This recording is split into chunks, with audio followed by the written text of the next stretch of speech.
자, 이번 시간에는 생명체들이 염색체를 가지게 되는데 이때 가질 때 나름대로의 규칙성이 있다고 그랬고요. 어떠한 규칙성을 가지고 있는지 그에 대한 특징들을 이번 시간부터 다루도록 하겠습니다. 그죠? 자, 첫 번째 규칙성입니다. 현재 동일한 종이 있죠. 동일한 종을 구성하고 있는 개체들마다 동일한 종의 개체, 나하고 너희들이야, 됐지? 동일한 종의 개체들 내의 체세포지. 체세포 내의 염색체 수는 항상 뭐하다는 얘기지? 똑같다는 얘기지. 동일한 종들끼리는 이런 규칙성이 성립을 한다는 얘기야. 됐지?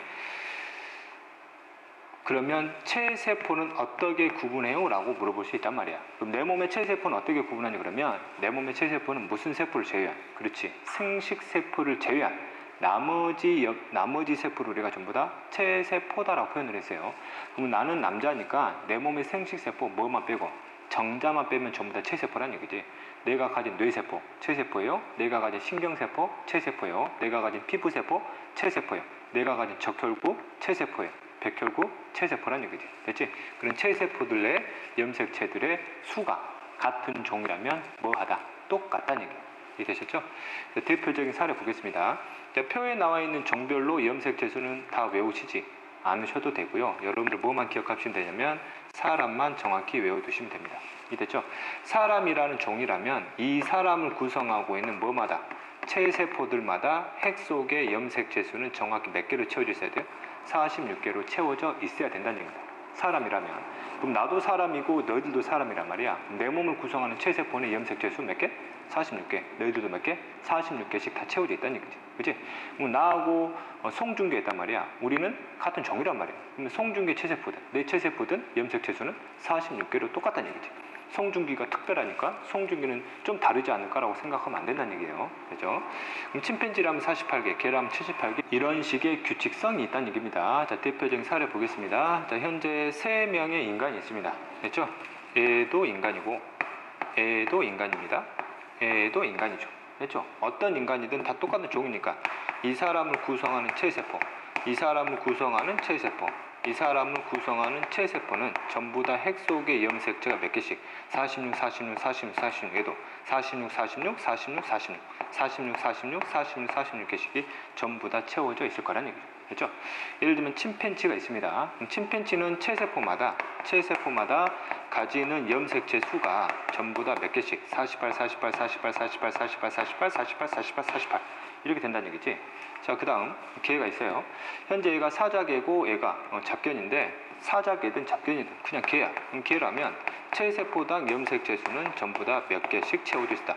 78개씩 채워져 있을 거란 얘기지. 그치? 예를 들면 이게 이제 초파리인데 그럼 초파리는 체세포당 염색체 수가 전부 다 8개씩 채워져 있을 거란 얘기. 이게 성립한다는 얘기. 이해됐지? 그럼 현재 여기를 보게 되면 보리라는 종이면 어떤 보리든 이 보리가 갖는 체세포는 전부 다 14개가 있다는 얘기예요. 그 완두라는 종도 어떤 완두든 체세포나 염색체가 14개는 반드시 존재하고 있다는 얘기예요. 이런 규칙상. 그럼 만약에 예를 들면 내가 어떤 체세포 내의 염색체 수를 세봤는데 이 안에 있는 핵 속의 염색체 수가 14개 있단 말이야. 그럼 이 체세포는 완두 거야, 보리 거야? 이건 알 수가 없지.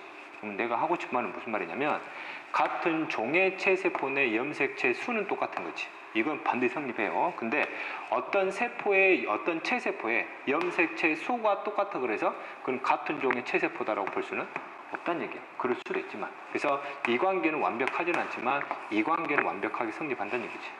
이랬지? 이런 논리를 잘 해석을 해야 돼요. 됐지? 그래서 주의할 점 방금 했듯이 염색체 수가 똑같다 그래서 반드시 같은 종이 아니란 얘기지. 그럴 수도 있지만 됐지? 그런데 같은 종이라면 체세포 내 염색체 수는 반드시 똑같다는 게 성립은 된다고. 됐지? 자, 그 다음 염색체 수가 많을수록 고동한 생명체냐? 생물학은 현재 사람이 만든 학문이에요. 됐지? 그래서 사람의 입장에서 염색체 수가 많으면 진화적으로 고동하냐? 그러면 사람 입장에서 자존심 상하는 거 아니야? 걔는 78개란 말이야. 우리는 몇 개거든? 46개거든. 그래서 우리 기준에서 염색체 수하고 진화적으로 고등하냐 하등하냐는 전혀 관계가 없다라고 보는 거지. 그치? 자, 그 다음에 그럼 이러한 염색체들을 이제 생명체가 가지고 있는데 생명체 내에 염색체가 존재할 때 같은 종끼리 내에서 염색체들이 존재하는 또 다른 규칙성이 있거든.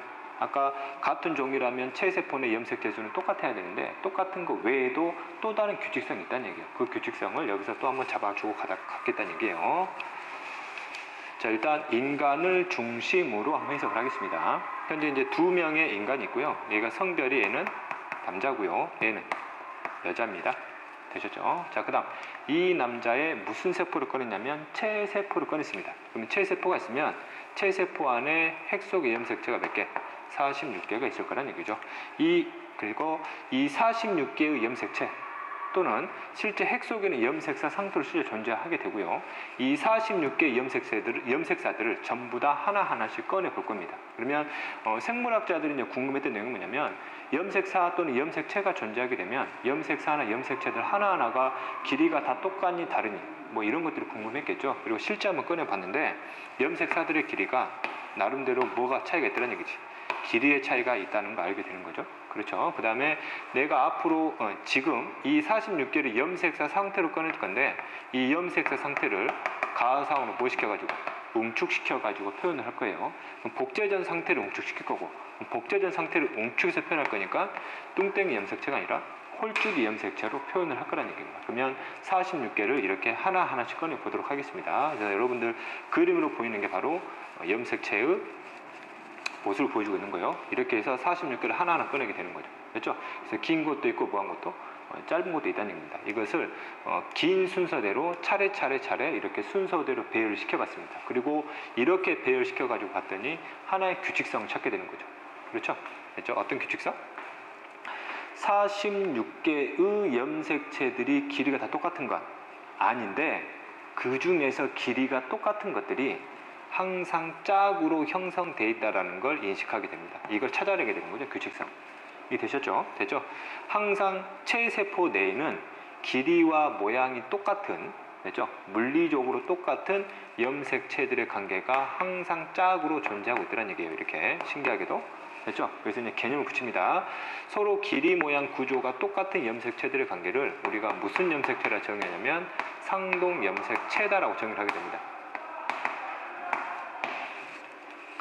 이때 상은 서로 상자고요. 동은 같을 동입니다. 서로 똑같은 건데 주의할 점이 있어요. 서로 똑같다는 얘기는 물리적인 구조가 똑같다는 얘기지 유전적인 내용까지 똑같다는 뜻이 아닙니다. 차후에 원리는 이해하실 거예요. 그러면 이것끼리 상동이죠. 그러면 이것끼리 상동인 거고요. 그 다음 이것끼리도 상동이 되는 거죠. 그러면 이것과 이거는 상동이 아닌 거죠. 왜? 길이, 모양, 구조가 다르니까. 됐죠? 그러면 상동 중에서 상동 관계 중에서 이 염색체의 전체 유전 정보와 이 염색체의 전체 유전 정보는 서로 똑같냐 이거죠. 이것도 실제 생물학자들이 궁금해했고 실제 조사해 보니까 이놈 전체와 이놈 전체는 유전 정보가 100% 똑같지는 않더란 얘기입니다. 그래서 상동 염색체의 관계를 설명할 때는 물리적인 구조는 똑같지만 유전 정보의 전체를 똑같다고 보면 안 된다라는 점이 여러분들이 주의해야 할 점입니다. 차후에 원리를 설명하겠지만 상동 중에 하나는 이 사람의 아빠가 줬다라면 나머지 하나는 이 사람의 엄마가 준 겁니다. 근데 이 사람 입장에서는 서로 다른 개체로부터 염색체를 따로따로 받은 거기 때문에 전체 유전 정보가 100% 똑같을 수 없다는 뜻이 되겠는 거죠. 그렇죠? 자, 그 다음에 이런 식으로 상동 염색체의 관계를 찾게 되고요. 그 다음에 상동 염색체들 중에서 가장 긴 거 한 쌍 있죠? 이거 순서대로 한 쌍 한 쌍씩 해서 각각에다가 번호를 붙이게 됩니다. 가장 긴 것부터요. 그래서 가장 긴 상동은 1번, 그 다음 2번, 그 다음 3번 쭉쭉쭉 해서 22번까지 가게 됩니다. 되셨죠? 그럼 22번까지 가게 되면 염색체 수가 전체 몇 개 됩니까? 44개 되죠. 몇 개가 남아요? 2개가 남는데 남자는 특이하게요. 굉장히 특이하게 어느 것하고도 짝이 맞지 않는 염색체 2개가 남아 돌게 됩니다. 이런 식으로요. 이게 이제 좀 신기했던 부분이고, 자, 그 다음 현재 짝이 어느 것하고도 맞지 않는 이 2개의 염색체 내에 존재하는 유전자들을 보니까 여기에 존재하는 유전자들은 주로 이 사람의 성을 결정하는 유전자들이 많이 있더란 얘기죠. 주의할 점입니다. 성을 결정하는 유전자만 있는 거 아니에요. 성을 결정할 수 있는 유전자가 많이 있는 염색체고, 그래서 이 두 개의 염색체를 붙여가지고 무슨 염색체를 정의하냐면 성염색체다라고 정의를 했습니다. 되셨죠? 그럼 성염색체를 정의를 할 때 이거 하나하나가 모양이 다르잖아요. 그래서 번호를 같이 붙여줄 수가 없습니다.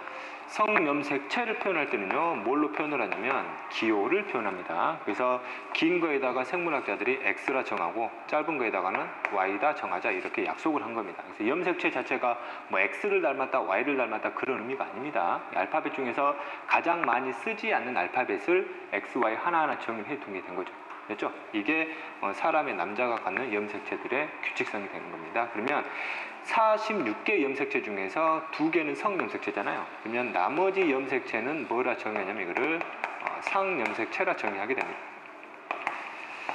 또 헷갈리는 게 상동염색체와 상염색체를 헷갈리시면 안 된다는 얘기죠. 동이 들어가냐 동이 안 들어가냐에 따라서 개념이 완전히 달라지니까. 그럼 체세포 내에 상염색체를 정해봐라 그러면 간단하게 뭘 제외한 성염색체를 제외한 2개를 제외한 나머지 염색체들을 전부 다 우리가 상염색체다라고 정의를 하게 됩니다.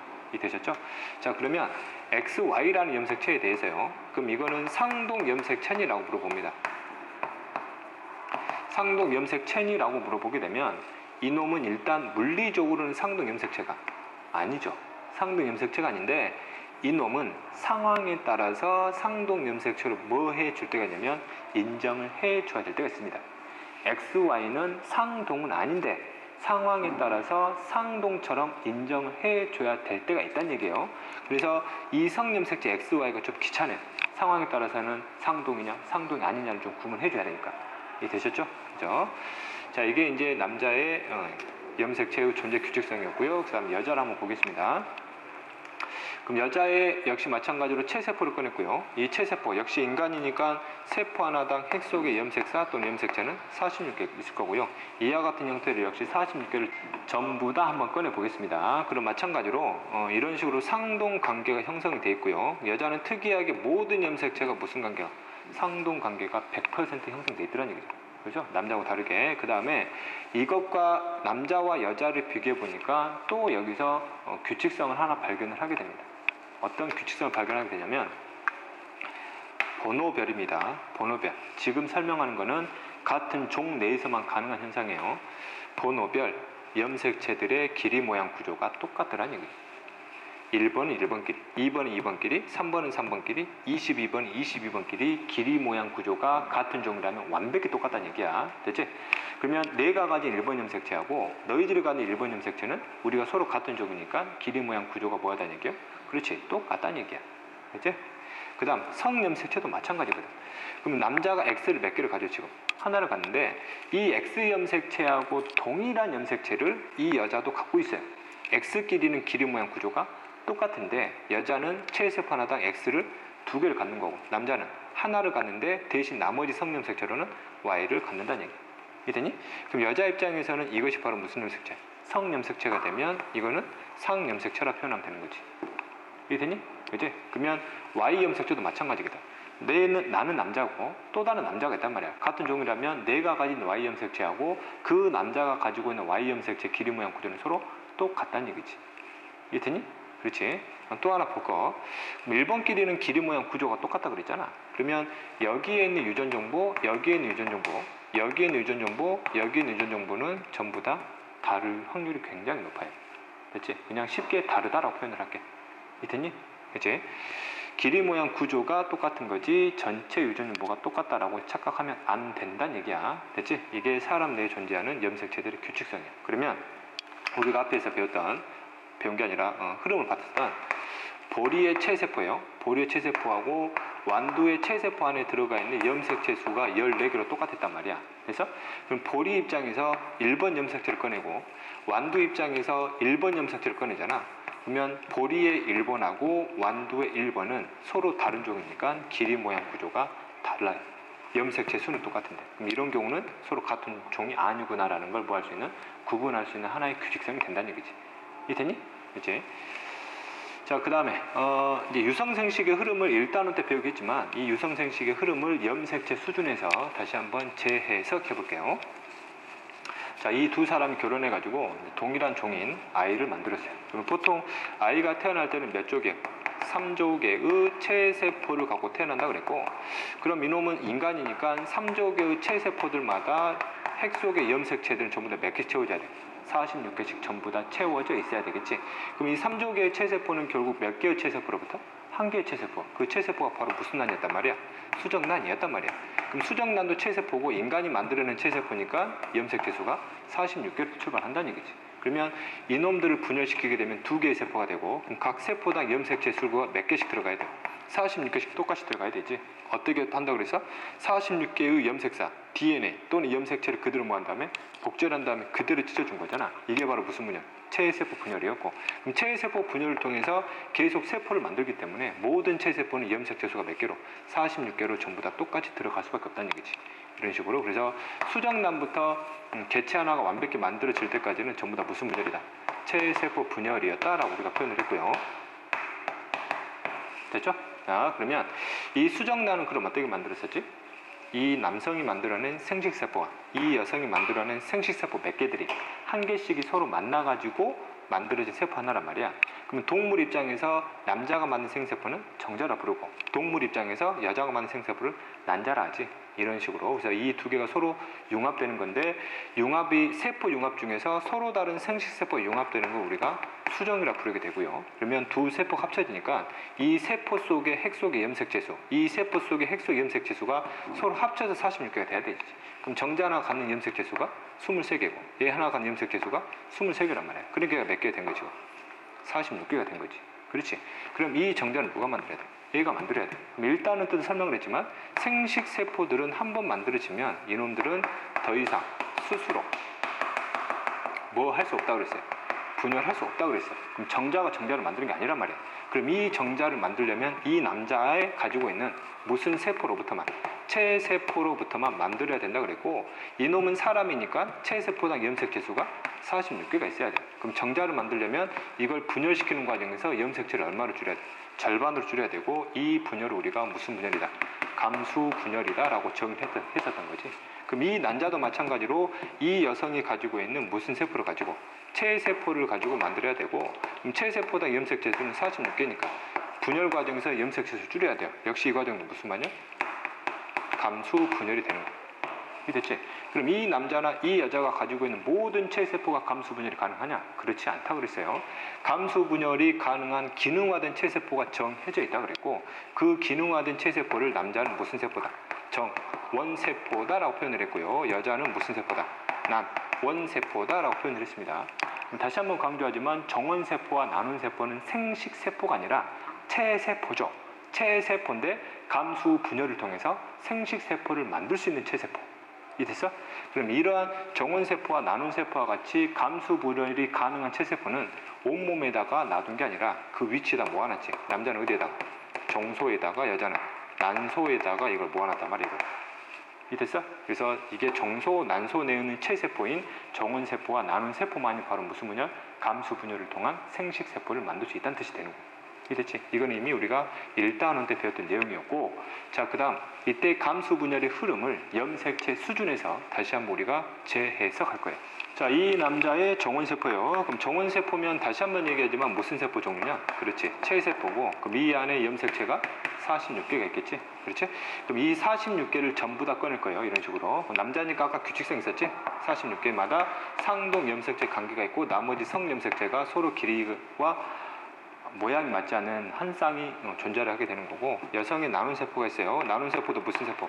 체세포이기 때문에 이 안에 염색체 46개가 있고요. 역시 염색체를 이와 같은 식으로 뽑아보게 되면 이렇게 될 것이고, 다시 한번 얘기합니다. 같은 종이라면 번호별, 성 염색체 기호별, 길이 모양 구조는 전부 다 똑같다라고 정의를 했습니다. 그럼 이 정원세포를 감수 분열시켜가지고 뭘 만들 거냐면 생식세포인 정자를 만들 거고요. 그럼 염색체 숫자를 정확히 얼마를 줄여야 되냐? 46에서 몇 개로? 23개로 줄일 거라는 얘기입니다. 마찬가지로 이 나눔세포의 무슨 분열 과정을 통해서, 감수 분열 과정을 통해서 난자를 만들게 되면 난자 세포 하나당 염색체 수가 23개로 들어간다는 얘기가 되겠죠. 그렇죠? 그러면 46개를 가지고 23개라는 절반의 염색체를 만들어낼 때 나름대로 또 규칙성이 있어요. 지들 마음대로 만드는 게 아닙니다. 46개 중에서 원하는 걸 빼오는 게 아니라 상동 중에 하나만 들어옵니다. 상동 중에 몇 개만? 하나만. 상동 중에 하나만. 상동 중에 하나만. 이해되셨죠? 그럼 성염색체 중에서도 몇 개만? 2개 중에 하나만 들어온다는 얘기죠. 그러면 감 정원세포라는 체세포로부터 생식세포인 정자가 만들어지려면 체세포 상에 있는 상동의 쌍들 중에서 몇 개씩만? 한 개씩만 들여보낸다는 얘기죠. 그러면 X, Y도 이때는 상동은 아닌데 이 과정에서는 마치 뭐처럼 상동처럼 움직여야 둘 중에 하나만 들어올 수 있다는 얘기죠. 그럼 이때는 감수분열 과정에서는 성염색체가 마치 뭐처럼 상동처럼 움직여줘야 된다는 얘기죠. 이해되셨죠? 됐죠? 자, 그러면 이 과정을 통해서 실제 감수분열이 어떤 식으로 일어난다 가정을 하면 어떤 식으로 일어나는지 한번 그림으로 한번 해석을 볼게요. 이것도 분명히 분열이잖아요. 그럼 이 정원세포 뭐 해야 돼? 나눠줘야 되거든. 그럼 어떤 식으로 나누면 이렇게 23개로 상동을 정확히 나눌 수 있느냐? 예를 들면 정원세포가 있어요. 현재 이게 1번 염색체고 그 다음 이게 성염색체라고 보겠습니다. 긴 게 X, 짧은 게 Y가 되는 거죠. 그죠? 그러면 이거를 분열시켜서 절반으로 줄여야 돼요. 줄일 때, 볼 때 이게 상동이면 상동과 상동은 그대로 갈라버리면 돼요. 이렇게 그대로 갈라버리면 되는 거거든. 그러면 이렇게 세포가 2개로 나눠지게 되면 이 상동이 이제 다른 세포로 들어가게 되는 거지. 그 다음에 이 성염색체가 다른 세포로 들어가게 되는 거예요.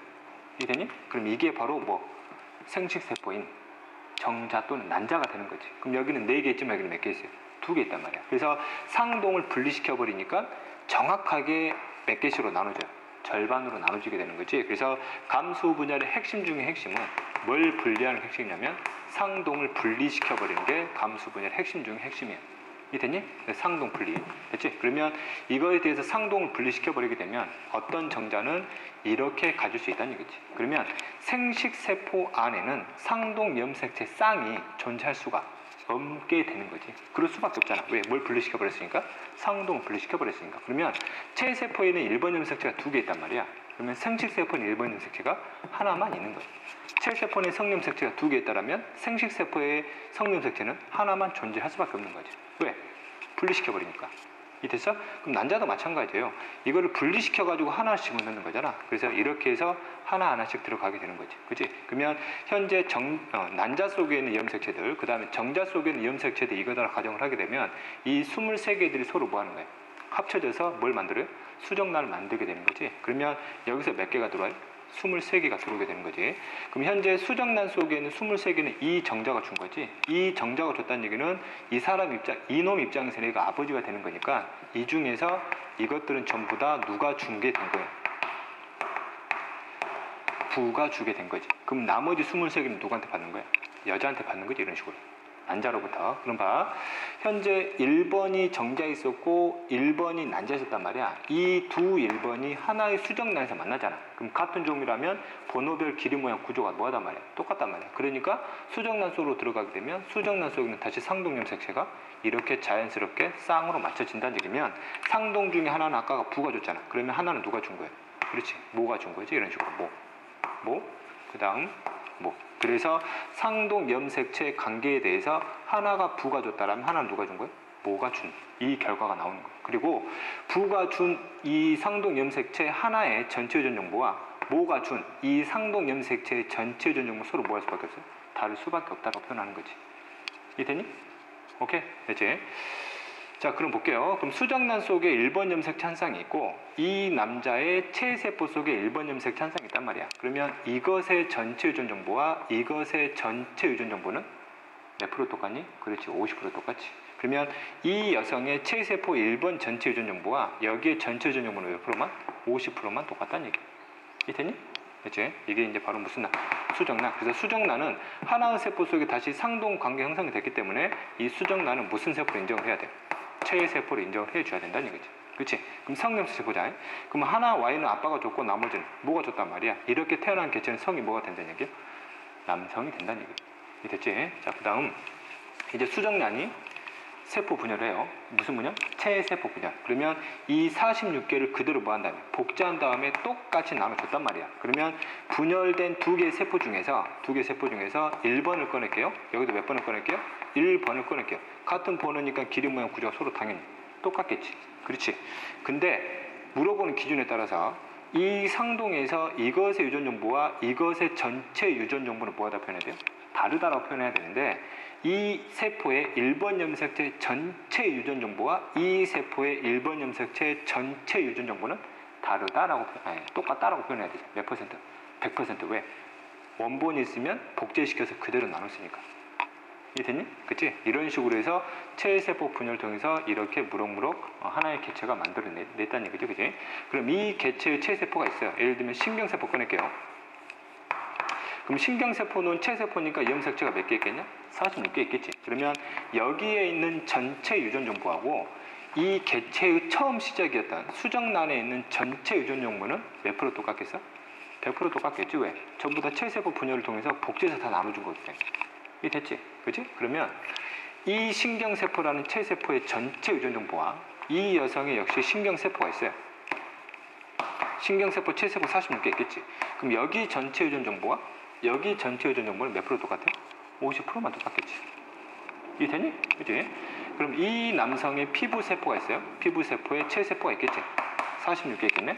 그럼 여기 전체 유전 정보와 여기 수정란의 전체 유전 정보는 50%만 똑같아. 그러니까 이거 전체 유전 정보와 이거 전체 유전 정보는 몇 프로만? 50%만 똑같다는 얘기. 그렇지?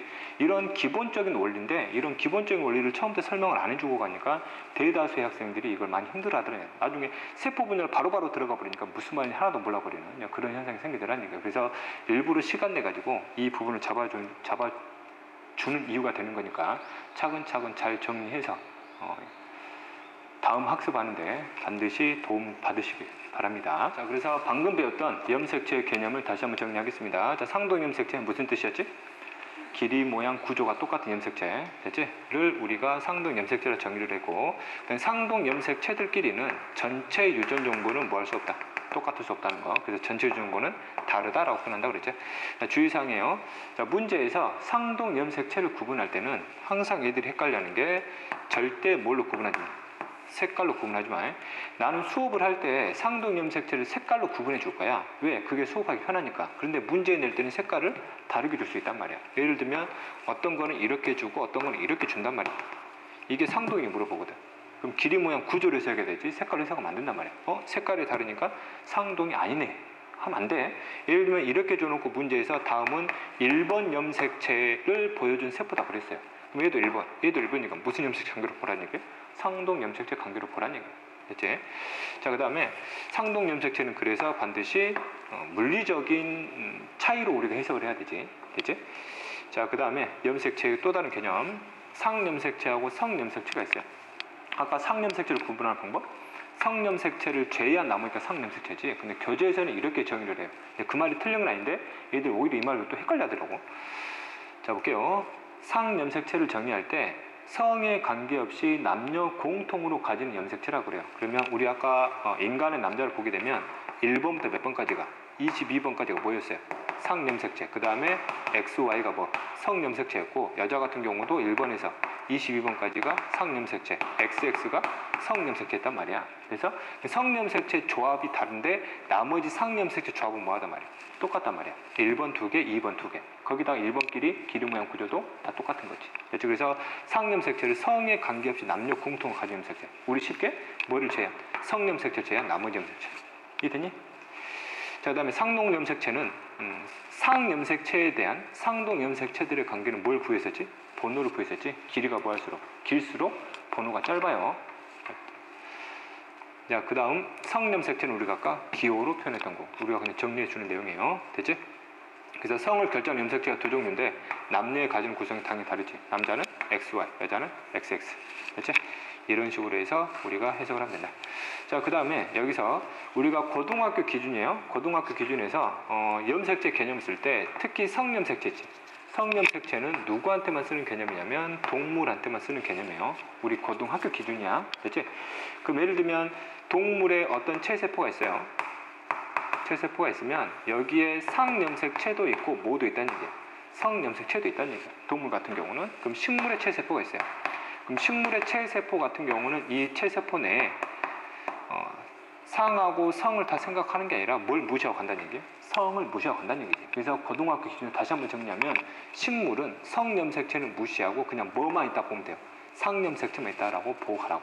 알았지? 동물하고 그 다음에 식물이에요. 식물은 성염색체를 고등학교 기준에서 무시하고 가는 이유가 뭐냐면 동물들 같은 경우는 성염색체가 수컷, 암컷이 규칙이 똑같이 들어간단 말이야. 그런데 식물은 전혀 다르게 성염색체가 형성이 되어버리기 때문에 규칙성이 없어요. 그래서 고등학교 과정에서 낼 수가 없어요. 알았죠?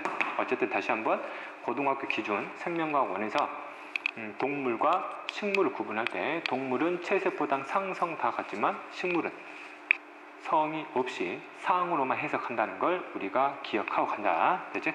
자, 그러면 이제 마지막으로 어떤 염색체 그림이 나왔을 때 이 염색체 상에서 상염색체하고 성염색체를 구분하는 방법을 살짝 마지막으로 익혀두고 이제 수업 마무리하겠습니다. 자, 예를 들면 이런 식으로 세포당 염색체의 상태를 보여줬습니다. 일단 수컷이나 암컷이나 안에 염색체가 있는데 염색체들이 홀쭉이가 아니라 무슨 상태로? 그렇죠. 죄송합니다. 뚱땡이 상태가 아니라 홀쭉이 상태로 존재하기 때문에 전부 다 복제, 전 염색체들을 보여주고 있는 거죠. 이해되셨죠? 자, 그 다음 하나 물어볼게요. 그럼 이 수컷의 세포는 체세포니 생식세포니 물어볼 수 있습니다. 이 그림 가지고요. 됐죠? 이거는 체세포다라고 확신해야 되죠. 왜? 체세포라면 하나의 세포당 상동 염색체가 반드시 쌍으로 존재하는 세포죠. 그게 체세포라 정의를 했고, 됐죠? 자, 그런데 이놈은 길이 모양 구조가 다르단 말이죠. 그 말은 이놈은 무슨 염색체? 성염색체로 해석하라는 얘기입니다. 그럼 긴 거는 뭐 X, 짧은 건 Y로 가라는 얘기죠. 아, 그러면 이게 무슨 염색체? 성염색체고, 그럼 나머지 이것이 무슨 염색체? 그렇죠. 상염색체다 라고 우리가 해석을 해야 되겠네요. 그럼 상염색체는 길이에 따라 번호를 붙였죠. 그럼 긴 게 몇 번이라 가정하면 1번이라 가정하면 얘는 2번이 된다는 얘기죠. 이게 됐죠? 그럼 이 암컷의 체세포, 이 암컷의 세포도 그러면 체세포냐 물어봅니다. 체세포다 봐야 되죠. 왜? 한 세포당 지금 상동 염색체가 같이 있거든. 이게 되셨죠? 됐죠? 자, 그 다음에 그럼 이놈과 이놈은 같은 종이니? 라고 물어볼 수 있습니다. 같은 종이 되려면 번호별 염색체 길이 모양 구조가 뭐여야 됩니까? 똑같아야 됩니다. 그럼 보겠죠? 그럼 이 염색체의 길이 모양 구조하고 똑같은 거죠. 길이 모양 구조가 똑같은 거야. 이놈도 가지고 있니? 물어봐요. 가지고 있단 말이야. 이놈과 이놈의 길이 모양 구조가 똑같거든. 이해되니? 그렇지? 그럼 이놈과 길이 모양 구조를 얘도 갖고 있단 말이야. 이해됐지? 그러면 여기 X가 있지. 그럼 이 X하고 길이 모양 구조가 똑같은 게 여기도 있단 말이야. 그래서 그래서 얘는 무슨 종이구나. 같은 종이라 보면 되는 거고. 그럼 같은 종이니까 얘는 몇 번이야? 1번 염색체였고 얘는 2번 염색체였고 이거는 X 염색체 100개를 2개를 갖고 있는 놈이었구나 라고 생각할 수 있는 거지. 그러면 마찬가지로 이 암컷의 성염색체를 찾았고 뭐를? 상염색체를 이렇게 구분할 수 있다는 얘기지. 이해되니? 그치? 자, 그래서 만약에 문제에서 수컷이 안 주어지고 이거 하나만 주어지잖아? 그럼 성상을 구분할 수 있을까?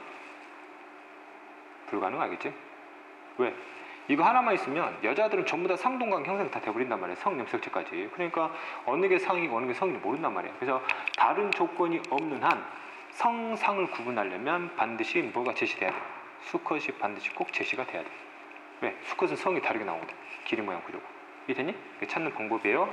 먼저 수컷의 성염색체를 찾으면 이것의 X염색체하고 동일한 염색체를 가진 이 암컷 체세포 내 염색체가 바로 성염색체라는 거 우리가 찾아낼 수 있는 거지. 그러면 성염색체 구분이 되면 나머지가 뭐구나? 상염색체구나. 이렇게 가면 된다는 얘기. 이해됐니? 오케이? 이제 그래서 여기까지 해서 생명체가 염색체를 가질 때 나름대로 갖는 규칙성들을 설명을 했습니다. 다음 시간에는 유전자에 대한 개념 들어가도록 하겠습니다. 수고하셨습니다.